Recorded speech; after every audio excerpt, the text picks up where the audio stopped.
Hello student, तो ये है प्रश्नावली 11.1 का चौथा प्रश्न। इसमें बोला गया है कि ए बी सी डी एक समांतर चतुर्भुज है। तो ये दिया है ए बी सी डी एक समांतर चतुर्भुज है। इसमें ए पी और सी क्यू, ए से पी सी से क्यू, शीर्षों ए और सी से विकर्ण बी डी पर क्रमशः लंब है। तो यह जो बी से डी ऐसे गया है इसको विकर्ण कहेंगे। उसमें ए से पी जो है यहाँ पर लंब गया है, उधर सी से क्यू एक लंब गया है। लंब गया है इसका मतलब यहाँ पर 90 अंश का कोण बना हुआ है, जिसको चौकोन आकार में बना दिए है ना। तो हमको सिद्ध करना है कि त्रिभुज ए पी बी समरूप है त्रिभुज सी क्यू डी। मतलब ए पी बी ये वाला त्रिभुज और ये वाला त्रिभुज सी क्यू डी ए वाला त्रिभुज, ये दोनों को समरूप सिद्ध करना है। ठीक है। उसके बाद दूसरा सिद्ध करना है ए पी बराबर सी क्यू। ए से पी जितना लंबा है उतना ही लंबा सी से क्यू ये होगा। ठीक है। तो इसको सिद्ध करना है। चलिए सिद्ध करते हैं। तो फिर सबसे पहले हल करिए और दिया गया है लिख सकते हैं। दिया है ये जो है चतुर्भुज है, ऐसे चतुर्भुज का चौकोन आकार लिख सकते हैं। चतुर्भुज ए बी सी डी क्या है, समांतर चतुर्भुज है ना, समांतर चतुर्भुज है लिख सकते हैं।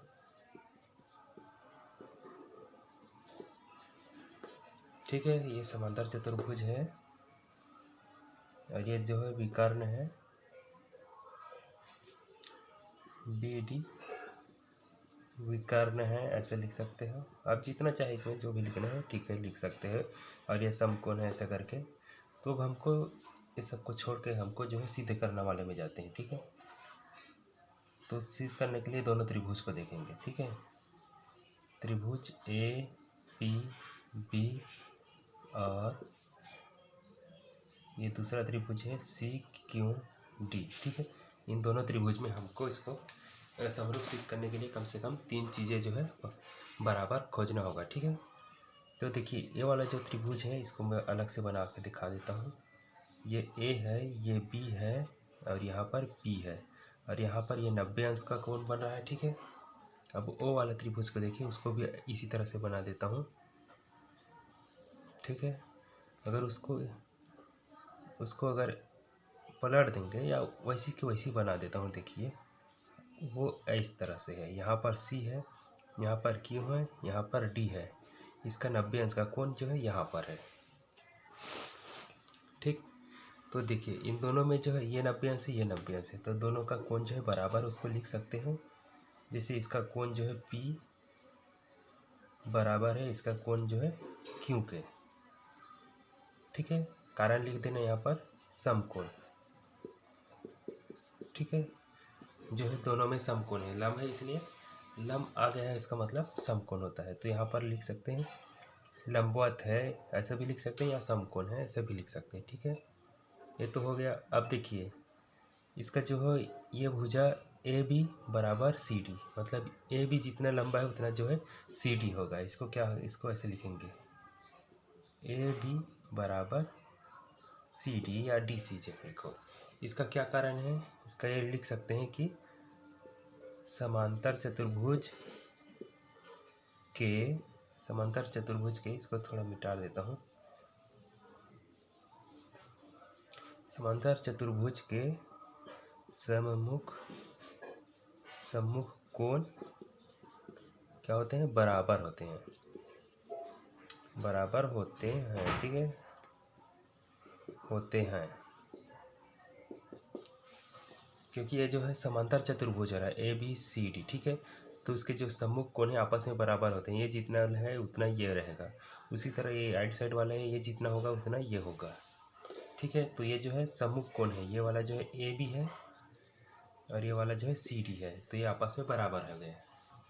ठीक है। और ये जो है त्रिभुज में है। ठीक है। ए बी ए वाला त्रिभुज में है, ए पी बी वाला में, और सी डी जो है ऊपर वाला त्रिभुज में है। ठीक है। यहाँ से 2 चीज़ हमें मिल गया। अब तीसरा देखिए, इस त्रिभुज में ए पी बी में ये वाला कोण बनेगा यहाँ पर।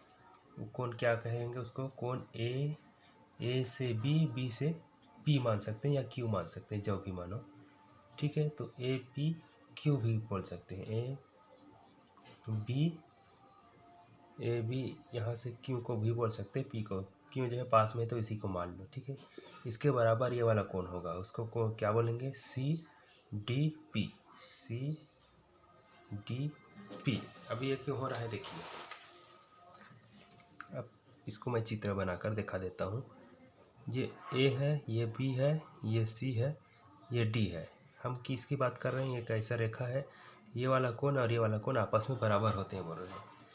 इसको देखकर आप समझ गए होंगे कि जब जो दो समांतर रेखा है उसको कोई तिर्यक रेखा काटता है तो इसके इस पार और इस पार वाले जो कोण है वो आपस में बराबर होते हैं। इसी को बोलते हैं एकांतर कोण, ठीक है। ये दोनों रेखा के बीच बन रहा है इसलिए इसको एकांतर अंतः कोण बोलेंगे। अगर ये दोनों रेखा बाहर बन देगा, बाहर वाला कोण ऐसे मान लीजिए, या इस पार वाले बराबर होते हैं, इसको बाहर बहिष्य कोण बोल देंगे।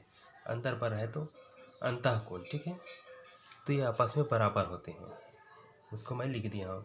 इसका कारण आप लिख लेना कि चूँकि ए बी समांतर है सी डी के या डी सी के, जैसे भी लिखो, समांतर है, और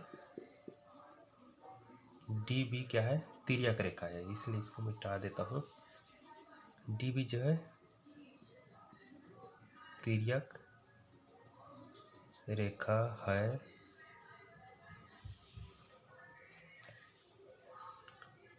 तिर्यक रेखा है जिसमें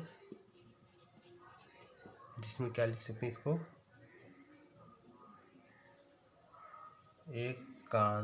एकांतर अंतः कोण बराबर होते हैं, ऐसे लिख देना, ठीक है। बराबर होते हैं, ठीक है। आप अपने शब्दों में इसको और अच्छे से बना लेना। ये देखिए, ये दोनों जो है समांतर रेखा है, उसको एक विकर्ण जो है तिर्यक रेखा की तरह काम कर रहा है। तो जब समांतर रेखा को कोई ऐसे तिर्यक रेखा काटता है तो यहाँ पर इस तरह से कोण बनता है, उसको एकांतर कोण बोलते हैं, जो कि बराबर होता है, ठीक है। तो यहाँ पर हमें तीन चीज़ मिल गया है, देखिए, पहला कोण मिला है, दूसरा भुजा मिला है, तीसरा कोण मिल गया है, ठीक है। तो ये क्या बोलेंगे इसको, भुजा कोण कोण, ठीक है, ऐसे भी बोल सकते हैं, या फिर कोण भुजा कोण ऐसे प्रमेय भी बोल सकते हैं। अतः त्रिभुज ये जो दिया गया था, ए पी बी समरूप है किसके, त्रिभुज सी क्यू डी के। और इसका कारण लिख लेना आप, इसको क्या बोल सकते हैं, पहला हमने सिद्ध किया, उसको छोड़ो। ये वाला भुजा मिला है, ये वाला कोण और ये वाला कोण, ठीक है। तो इसको बोल सकते हैं भुजा कोण कोण प्रमेय से, या फिर इसके अनुसार से कोण भुजा कोण प्रमेय से, कुछ भी लिख दो, दोनों चलेगा, ठीक है। तो आप ऐसे भी लिख सकते हैं, कोण भुजा कोण प्रमेय से, ठीक है।